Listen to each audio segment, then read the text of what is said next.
10 minute বাকি আছে, আপনার সামনে যখন ইফতারি বেড়ে দেওয়া হয়, এই 10টা মিনিট পরে আপনি শুধু চোখ দিয়ে তাকান, একবারও নাক দিয়া ঘিরান শোকেন না, শুধু চোখ দিয়ে তাকান। কথা বল ঠিক কি না?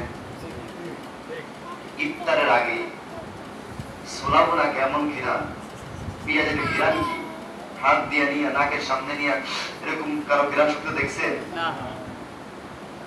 কারণ তখন ঘিরান শুকা যাবে, যদিও রোজা ভাঙবে না, কিন্তু আদবের খেলাফ, মাকরুর পর্যায়ে চলে যাবে। প্রিয় ভাইরা আমার, প্রথম আপনি চোখ দিয়ে তাকান, ভালো করে তাকান, যাতে করে খাবারের মধ্যে কোনো ময়লা না থাকে। কারণ একটু পরেই আপনি খাবেন, খাওয়ার সময় অটোমেটিক আপনার নাকের মধ্যে ঘিরান যাবে। এজন্য মুখটা আর নাকটা পাশাপাশি রব্বুল আলামিন সৃষ্টি করেছেন। জোরে বলুন সুবহানাল্লাহ। যদি নাক আর মুখটা পাশাপাশি না থাকতো, তাহলে চোখ দিয়ে দেখতেন ঠিকই, খাবারটা হাতের মধ্যে নিয়া নাক যদি পিঠের ওইখানে থাকতো, এইভাবে ধরতেন, ধরে নাক বলতো ঠিক আছে, ভালো ঘ্রাণ আছে, নতুন জিনিস, মজা জিনিস না।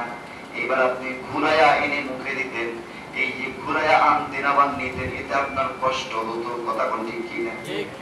যাতে আপনার কষ্ট না হয়, যাতে আপনার কষ্ট কম হয়, এজন্য মুখে দেওয়ার সাথে সাথেই যেন বুঝতে পারেন, যার কারণে মুখের 1 ইঞ্চি আধা ইঞ্চি জায়গা ফাঁক করে উপরেই রব্বুল আলামিন নাককে সৃষ্টি করেছে।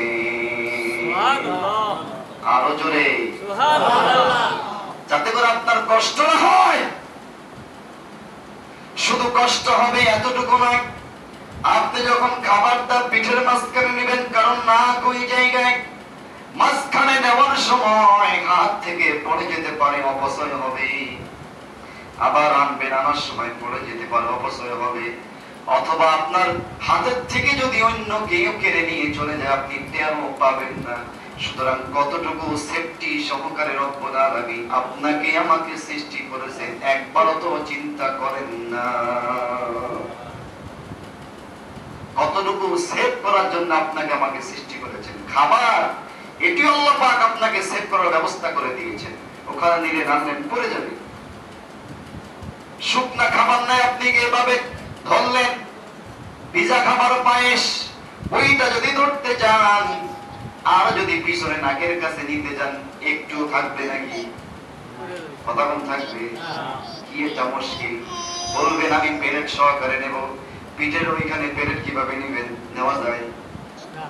বিরক্ত হয়ে যেতেন, দাস কি খাওয়া যায়, তাছাড়া খাবেন কেমনি?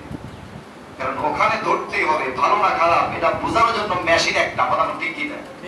সারা জীবন খাবার যদি চোখে ডলে, ঘ্রাণ কি কখনো চোখে বলতে পারবে না? ঘ্রাণ বোঝার জন্য মেশিন একটা।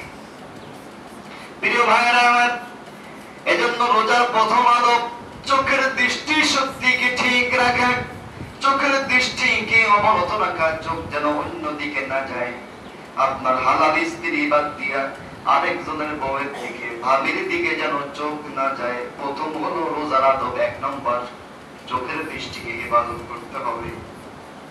শুধু তাই নয়, পাশের ভাবিকে দেখা যেমন হারাম, মোবাইলের মধ্যে যখন দূর দেশের ভিন দেশের ভাবির ছবি চলে আসে, টিভির স্ক্রিনে যখন নাটক দেখতে গিয়া সেই লন্ডনের একজন মহিলার ছবি, বেগানা মহিলার ছবি চলে আসে, ওই যে বাড়ির পাশের ভাবির চেহারা দেখা যেমন হারাম, টিভির মধ্যে লন্ডন, আমেরিকা, ফ্রান্স, বিদেশি, পাকিস্তান, ইন্ডিয়া, সেই দেশের মহিলাকে দেখাও তেমনই হারাম। এজন্য রোজার প্রথম আদব হলো তুমি তোমার চোখের দৃষ্টি শক্তি হেফাজত করো। আছে হেফাজত? বলে তো লাভ নেই, কারণ তারপর আমাদেরকে বলতে হয়, আমাদের দায়বদ্ধতা থেকে বলতে হয়।